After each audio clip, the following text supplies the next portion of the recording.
You know, people ask me all the time why Paul Mitchell fundraising is so important to me. Why? Because it makes me believe that I'm a part of something bigger than what I am right here.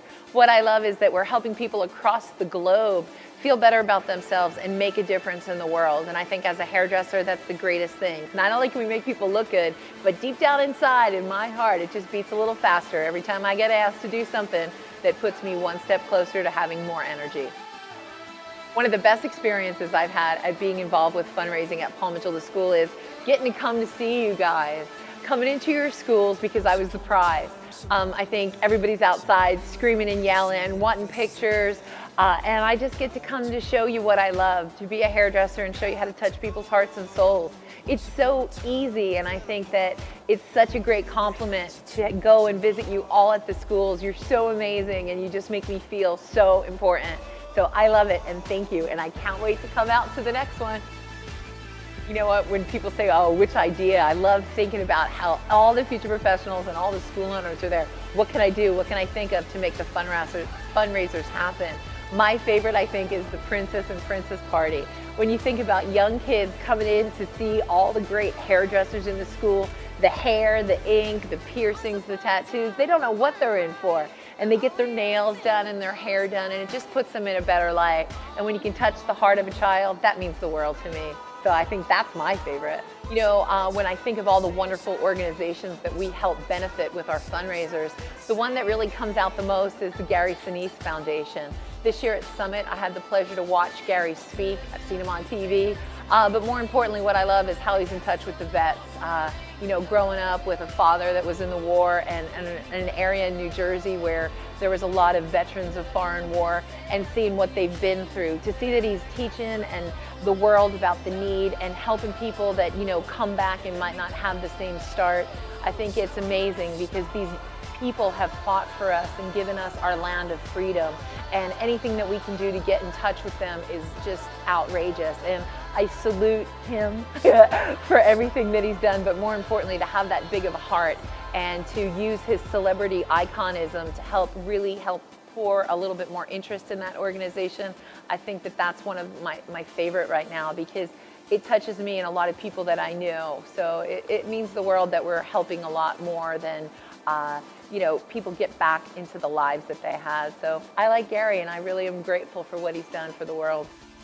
We know when you're fundraising, sometimes you need a little motivation. Motivation isn't a cup of coffee or out of the faucet. You just don't turn on a faucet and get motivated. It's what you're prepared to do to go to the next level. So what keeps me motivated? Finding something I love.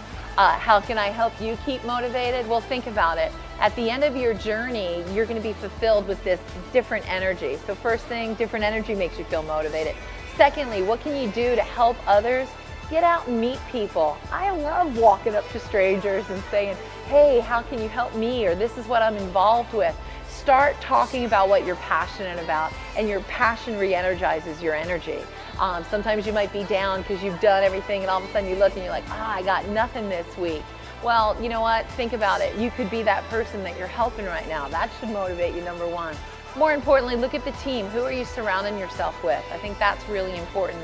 So hang out with people that got great ideas. You know, at any given time, call somebody. You could call me at any time. I could give you an idea to keep motivated. The most important thing is you got to be happy, be healthy, and try to stay in balance. I think that's the most important thing to help keep you motivated. But really think about all the other future professionals at powwow. If you're not motivated, come on. Powwow electrocutes you in the morning.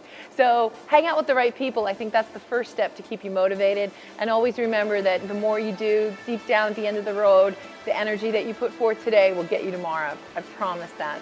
You know, one thing that always just brings such warmth to my heart is when I go enter a school and I see the future professionals, the learning leaders, the school owners, everybody that it takes to make a school happen. It's magic.